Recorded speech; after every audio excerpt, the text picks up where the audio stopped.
There's so many dog shit indie games I played this year, but I don't know if that should really count for worst games.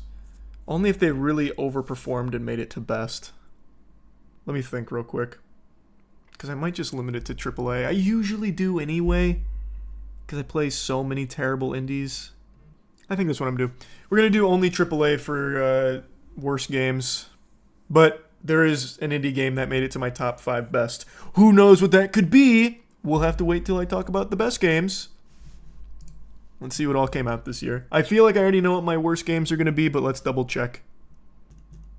Wait, what is this? Oh, this is 2024 in video games. I just want a release of every game that came out this year. Okay. Let's go. What is this? Arc 2 is not out yet. Why? This is in the future. Killer Bean! I can't wait for that. That's going to be fun. Shipwreck 64 was fun. Alright. I'm guessing I've got this set up right. It was on the Wikipedia page, you just missed it on the left. Oh, yeah, you're right. Game releases is down here. It's just at the bottom. This will be easier. Gungrave Gore. That didn't come out this year. This came out last year, but I'm guessing it's just for this platform, for the Switch. Why would they even bother? What was the point? This game made top 5 worst games of the year for me last year, didn't it? I'm pretty sure I put it on there. This game was awful. Even more embarrassingly, they paid a few streamers to play it, and they had to fake that it was even somewhat fun. Hey, Last of Us Part 2 remastered. That came out in January. It's also coming out again next year. No stinkers in January. Not that I played there. Jujutsu Kaisen Curse Clash is 100% going on my top 5 worst of the year. This game is almost unplayable garbage. A complete waste of the IP. Anime games always fall into one of 2 categories. Lazy arena fighter cash grab, or lazy... Visual novel's not the right word for it, but you know what game I'm talking about. Usually it's just the throwaway arena fighters, though. Also, they've been starting to fall into another camp with like gacha. They have like gacha elements, like that solo leveling one. I'm pretty sure is a gacha game. There's not a single redeeming thing about it. They couldn't even be bothered to put cutscenes in the game. They just took still images from the show. And this poor guy had to make a whole fucking cutscene compilation. Wow. Even if he is a vassal, Jujutsu regulations demand Itadori be executed. However, it's just completely worthless. A request from a precious student. I still can't believe you beat this game on stream. I said I'd do it, and I did it. Also, it was only like 4 hours. It wasn't really much. Did I beat it? I actually beat this game? I don't even remember doing that. You sure? But yeah, this game's terrible. Absolutely gonna be in my top 5 worst of the year. For sure. There's nothing to like about it. Mario vs. Donkey Kong. I didn't even know this game came out.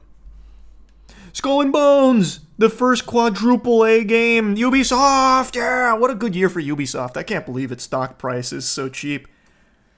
Worth about as much as a piece of bubblegum. Makes no sense with games like this. They invented the quadruple A gaming space with Skull and Bones. How's it doing, by the way? Is it the biggest game in the world? I just typed in Skull Bones. Why Skull and Bones failed? Well, it's a little early to throw in the towel. Wait, they actually made an update? Hi everyone, it's Alexis from the Skull and Bones team. As we launch our 4th season, Shadows of the Deep, on November 19th, some of the changes we've made. Is boarding still a cutscene? We've streamlined the higher the level, the better the rewards. That looks fun. These events as like a sea monster raid? Allowing you that looks like it could be fun. Just by joining in. If you hey, wait a minute. Maybe there's hope for this game yet. Nope, life is too short to be spent on this game. Not even the few Skull and Boners are excited about it. Best quality of life improvement comes from avoiding this dumpster fire. We want large ships boarding, being able to join other players' ships, and use weapons, swordplay, and guns. You telling me none of this is there? I know boarding's not there. It just plays a cutscene, which is mind-boggling. But what do I know about quadruple A gaming? This dragon's cool, though. Fighting a dragon on your ship, that could be fun. If it was in anything that wasn't Skull and Bones. I'll keep this up here as a potential top 5 candidate, but I feel like there were worse games than Skull and Bones this year. Oh, the Battlefront Classic Collection. This was broken when it came out. Trying to play this... Man, they don't have a tab for that either. Trying to play that on launch was miserable. That game just didn't work. Or wait, was it the...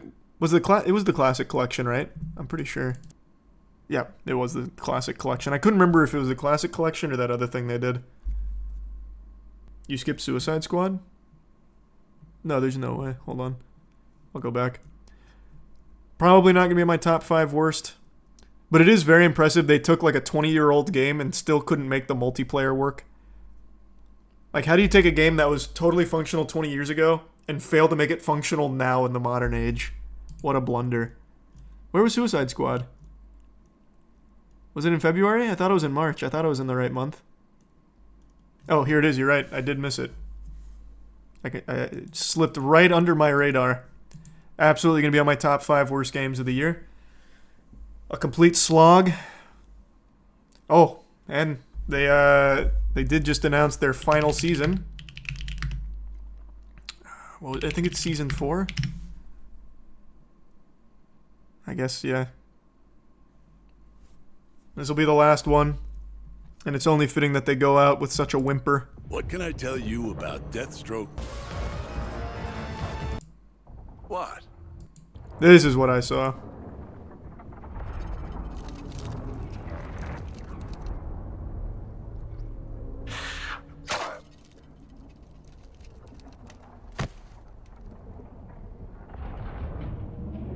Pretty epic scene!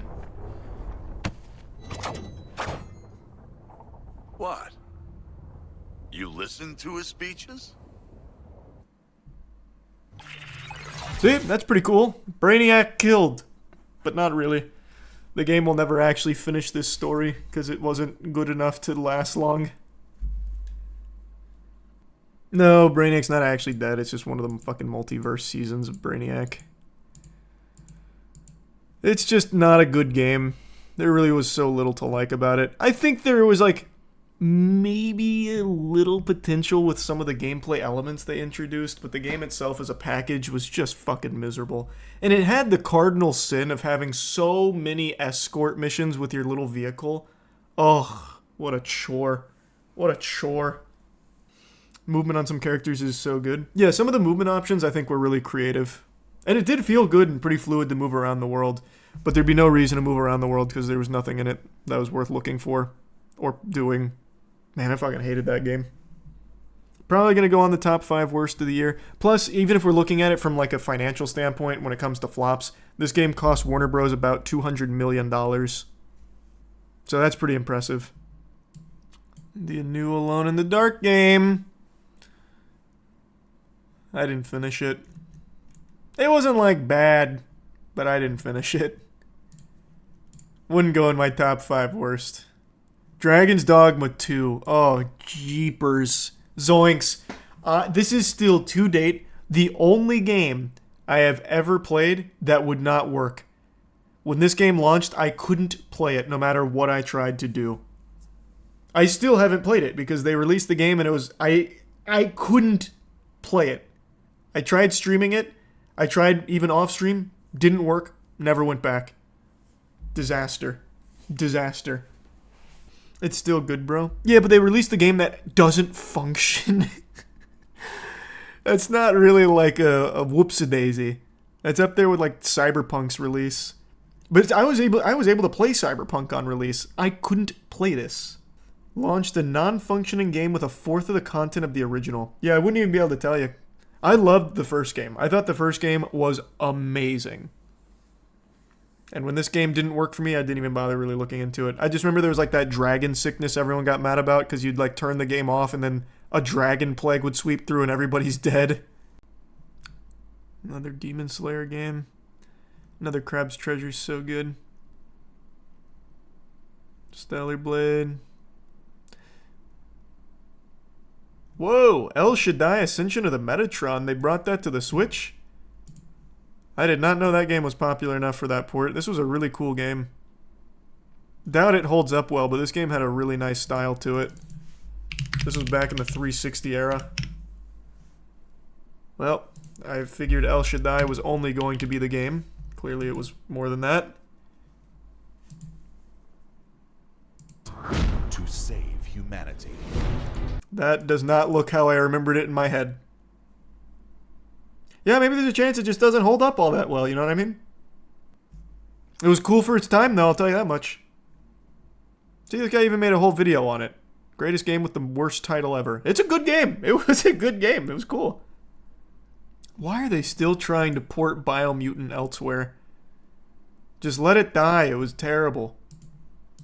Just let it stay in the ground. X-Defiant! Let's go! R.I.P. Didn't last super long, but you were there for a little bit. That's tough, that's tough. 9 Souls, let's go! Love 9 Souls. They made a Ninja Kamui game? Have some shame. Ugh. Amazing 3 episodes and then it becomes unwatchable trash. Not a lot of stinkers in these couple months here. Or AAA stinkers, rather. They had a Bleach game this year? Oh, it's a gacha game. Nice. Classic. Have you gotten to Concord? No, not yet. Not yet. Man, there really were not a lot of games. Like AAA. EDF 6, I still need to play that. The Bounty Hunter remaster was pretty good. Five Nights at Freddy's Into the Pit. I played this one, right? Pretty sure I did. No, I didn't. Concord! There she is. The biggest financial flop in entertainment history. A dead-on-arrival game. You all know how fucking terrible this game was. Like, the game itself was just like your throwaway generic hero shooter. Like, the game, like it worked, it just wasn't fun. It was also way too slow. But it's just, conceptually, it should have never even been released. This should have just stayed an idea that they never actually pulled the trigger on. Charging $40 for a game that's just worse than all of the free alternatives is a bafflingly delusional decision. And also apparently cost $400 million. Thought it was the next fucking Star Wars. Star Wars Outlaws. I really didn't like this game at all, but I stopped playing it after like 3 or 4 hours. It was just so mind-numbingly boring. I feel like that should earn a place on the top 5 worst. There was nothing I liked about it. I didn't get into the story. The stealth gameplay felt like out of 2005 era. Luckily, they did make a change where now, if you get spotted during stealth, it doesn't insta-end the mission, which should have just been the default setting. There was just truly nothing I liked about Star Wars Outlaws. Yeah, here, this is the huge update. I'll keep it there for now, we'll see. Oh, they also had that dumb lock-picking minigame where it was like a rhythm game for no reason, yeah. I totally forgot about Funko Fusion, shit! I wanted to play it. Damn! Oh, I got a 4 out of 10? That's higher than I thought I'd get. What a shame. Oh, and they're still releasing updates. That's so cool. I'm trying to think of other like really shitty games that aren't indie that I played this year. But I feel like I've already got them all. I don't think there was any other super stinkers. Oh, the Starfield DLC. Ugh. Just let it go. I heard the Until Dawn remake was worthless, so I didn't play that either. Man, you know what I did this year? I avoided a lot of the worst games. I really kind of only played the good ones, huh? It's just starting to dawn on me. I kind of only played the heaters. Outside of like some of the shitty games through Steam new releases. Yeah, I don't think I've got any others that I played this year that were just bad. I didn't like Veilguard at all, but I only played like 4 hours of it, so I can't put that in the top 5 worst either. I never played Slitterhead. It looked like it'd be a fun bad game, but everyone said it was just like really boring bad, so I didn't play it. See, like, damn, I really did avoid like all of the shitties. Yeah, that's all. Oh wow. So it's between these 6, and I think it's kind of easy with these 6. All those Ubisoft games. Ubisoft's only in here twice. All right, let's put them in order. And who's getting cut? I feel like Dragon's Dogma has to get cut because I couldn't play it. I literally couldn't play it, but I feel like that should also be a sign of just how bad the game was, that it didn't work on launch. So I'm going to take Dragon's Dogma 2 out. So that is between these 5. Man, this one feels dirty since I quit 4 hours in because I just hated it. But you know what? That should be a strong indicator that it was one of my least favorite games of the year. I'll put Star Wars Outlaw at 5. No, maybe Skull and Bones at 5. This is another game I didn't play much of because it was just trash.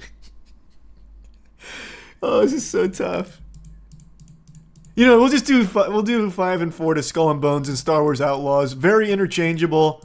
Ubisoft, they can take the bottom here, and you can just switch them around however you want. The top 3 is where it actually gets competitive. Star Wars absolutely better than Skull and Bones. It's not even close. I'm not gonna fight you on it. I don't care. I didn't like either one. I think they're both just not good.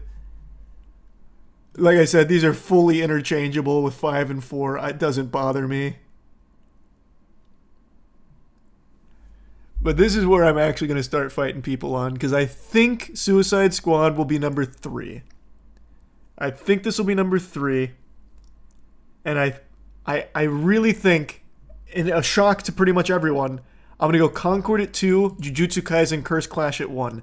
And that's because, as I said, Concord as a game was just like the most serviceable, generic, formulaic throwaway hero shooter, but it played. It was a game you could play. Jujutsu Kaisen, there was nothing to play. Like, there was nothing there. Actually nothing there at all. This is the biggest financial flop in entertainment history, but setting aside the flopperooski of it, the game itself was better than Jujutsu Kaisen Curse Clash. But you can't even play Concord now. Yeah, but you also can't even play Jujutsu Kaisen Curse Clash either, because the Lord himself will stop you from playing it, I would imagine, if there's any fucking justice in the world. So we can't look at it that way either. Also, Jujutsu Kaisen Curse Clash is $60. Is it still $60? Also, wasn't it $50? Let me see. Oh, it's on sale right now. That's big. Get your credit cards ready. Nope, still $60. You are correct. Another point into my bucket for why it's the worst game of the year. Reverse curse price tag. Yep, pretty much. I'm pretty satisfied with that. I'm satisfied with that top 5. Man, I did not play a lot of the stinkiest. Well, I mean, I played the stinkiest, but I didn't play some of like the more mid-tier stinky. I went straight to Methodist. I didn't dabble in like revolting. Yeah, I need to start playing more of like the mid-tier bad games. I'll start doing that again, I guess. Looking at that list, there are a couple bad games on there that I do regret not playing. 2025 New Year's resolution, I'm playing more of these like mid-tier games that I know are just going to be bad. I just really don't like to be bored with games anymore. Like, I'm not going to push through like a Star Wars Outlaws because it's bad and I'm bored by it. So I'm not going to fucking force myself to finish it. Same way I wouldn't force myself to finish like some of these other ones that I knew weren't going to be good, like Slitterhead, right? But 2025, I'll at least try and push through. But you'll push through Jujutsu Kaisen Curse Clash. Yeah, like I said, I don't even remember finishing it. It's news to me. Have you seen Time Magazine's top 10 games of 2024? It's something. Let me see.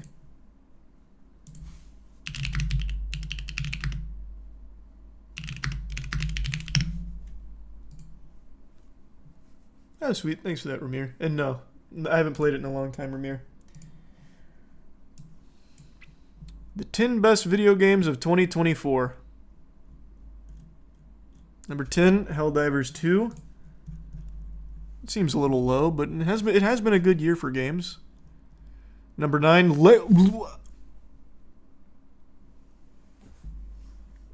Lego Horizon Adventures at number 9 for the top 10 best games of 2020.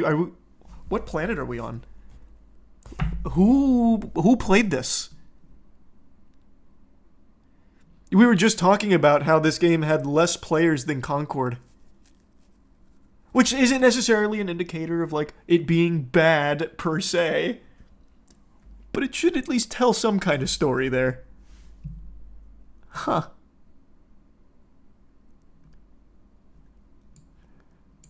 Quickly became one of PlayStation's most popular IP since releasing in 2017. The chance to explore the world through the lighthearted lens of Legos felt like an automatic win. Well, it wasn't an automatic win. It was like a catastrophic failure financially. Did you even play the game? That's so interesting. Number 8 is Star Wars Outlaws. What planet are we on?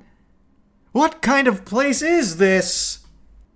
Holy... If I see Skull and Bones on this list, I'm flipping the table. I'm telling you right now, if Skull and Bones is on here, I'm going ballistic. Wukong at number 7. It's pretty low, but at least it's here. They gave DLC for top 10 for 2024. Still haven't even played the DLC. That's another thing I missed. Still have to play that. Did not play this, but people seem to really like that game, so maybe that makes sense. This Silent Hill 2 remake was fine. Like, it was pretty good. I enjoyed it. I thought they did a decent job with it. I had a good time. Probably wouldn't be on my top 5 of 2024 though. Rebirth. Most people really liked Rebirth. That makes sense, I guess. Astrobot. Everyone liked Astrobot. That makes sense. What is their game of the year? I had a feeling it was going to be Veilguard. There was something tickling me saying that it was probably going to be Veilguard. What a list. Wow. That is quite the list, Time Magazine. What? Hats off to what is oh my god, I can't even get this sentence out. It hurts me so much. Hats off to what has to be the most advanced character creation system ever brought to video games. No, it is not. What? It's far from it. Like, it's a fine character creator, but it is nowhere near some of the others. Like, even off the top of my head, if you want to choose... Many people probably don't even know how good this character creator is. Naraka Blade Point, for example, has a much more sophisticated character creator. And it's not even close. There's so many other games. Like, even fucking Oblivion, I think, had a better character creator. Thanks, Soul. You skipped 4 of the best games of the year. Not shocked. What 4? The only one I know of that I haven't played that might be one of the best games of the year is Metaphor. That's just an intimidating game to pick up, man. Embarking on the 100-hour journey. But I played Rebirth. I just did not like it. I did not like it as much as the Final Fantasy VII Remake. But I did play it. Just didn't finish it. Infinite Wealth, Rebirth, Metaphor, and Indiana Jones. Sneaking Indiana Jones in there is crazy to me. Like, the game's not bad, but it is not one of the best games of the year. Yes, it 100% is. That's crazy. That blows my mind that anyone thinks that could be game of the year. Play more and you'll see it's easily top 5. From the gameplay alone, I'll tell you it's not top 5. The gameplay I like because of how silly it is. You played 2.5 hours of a 12-hour game. You got no say in this? Brother, I don't see the gameplay. You know, I'm hopping on Indiana Jones right now. I am 100% sure the gameplay is not going to be all that different. You're going to get new melee items that I can bonk people with. I'm sure the story gets better, because I'm still early in the story. But it's not like it's an amazing story. It's pretty fun. That's all. Like, it's silly. It's silly, which is why I like it. It would not be in my top 5 best games of the year at all. I like it because I can throw a fucking rake at somebody and he goes...